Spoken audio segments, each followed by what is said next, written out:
आज इजराइल की defence force ने यह दावा किया है कि आईडीएफ की तरफ से बैरूत में एक बिल्डिंग पर अटैक करके हिजबुल्लाह के चीफ हसन नसरुल्लाह को मार दिया गया है।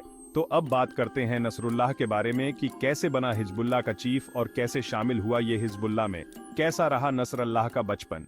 नसरुल्लाह की पैदाइश 31 अगस्त 1960 में बैरूत के शिया मुस्लिम परिवार में हुआ था। मीडिया रिपोर्ट के मुताबिक नसरुल्लाह परिवार बहुत गरीब था और उसके पिता एक छोटी सी सब्जी की दुकान चलाते थे। जब नसरुल्लाह 5 साल का था तब लेबनान में गृह युद्ध छिड़ गया।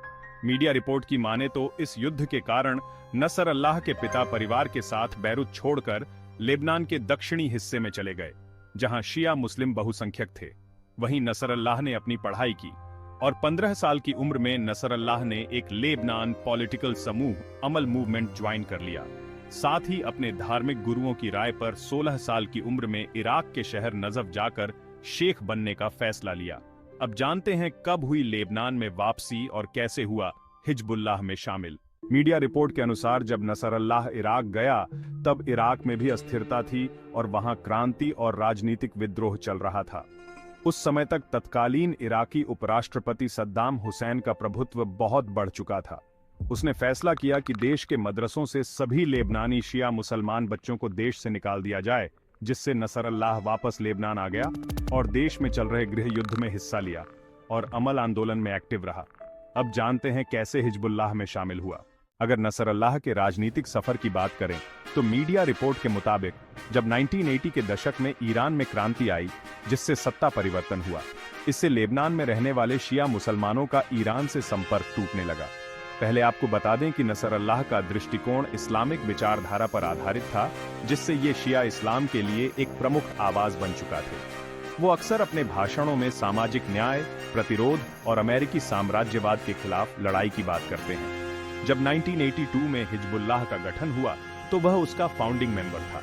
हालांकि वह उस समय सिर्फ 22 साल का था, इसलिए उसे प्रमुख मेंबर नहीं बनाया गया। लेकिन उसने ईरान में जाकर ईरानी नेताओं से बातचीत की और मीडिया रिपोर्ट के अनुसार उसे ईरान के लिए हिजबुल्लाह का चीफ बना दिया गया। वहां वो इजराइल के साथ संघर्ष में लगातार सक्रिय रहा और धीरे धीरे हिजबुल्लाह में अपनी जगह मजबूत करता रहा। साल 1992 में अब्बास मूसवी को हिजबुल्लाह का चीफ चुने जाने के कुछ समय के भीतर ही उसे इजरायली सेना ने मार दिया, जिसके बाद नसरुल्लाह को हिजबुल्लाह का चीफ बनाया गया और उस समय उसकी उम्र सिर्फ 32 साल की थी। इसके बाद लेबनान में हुए चुनावों में नसरुल्लाह 8 सीटें जीतने में सफल रहा, जिसके बाद ताइफ में हुए समझौते से गृह युद्ध भी समाप्त हो गया। नसरुल्लाह के हिजबुल्लाह का चीफ बनने के बाद हिजबुल्लाह काफी तेजी से फेमस हुआ।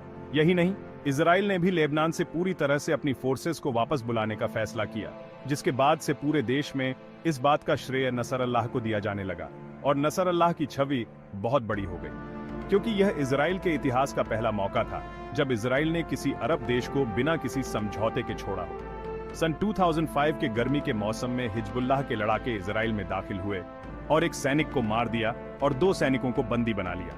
इसकी प्रतिक्रिया में इजराइल ने एक जबरदस्त हमला किया जो 33-34 दिन तक जारी रहा और इस दौरान लगभग 1200 लेबनानी मारे गए। इस युद्ध के बाद हसन नसरुल्लाह की लोकप्रियता और बढ़ गई, जिनको अरब देशों में इजराइल के विरुद्ध लड़ने वाले आखिरी व्यक्ति के तौर पर पेश किया गया। धीरे धीरे नसरुल्लाह ने हिजबुल्लाह में हथियारों और लड़ाकों की संख्या बढ़ाने का काम किया।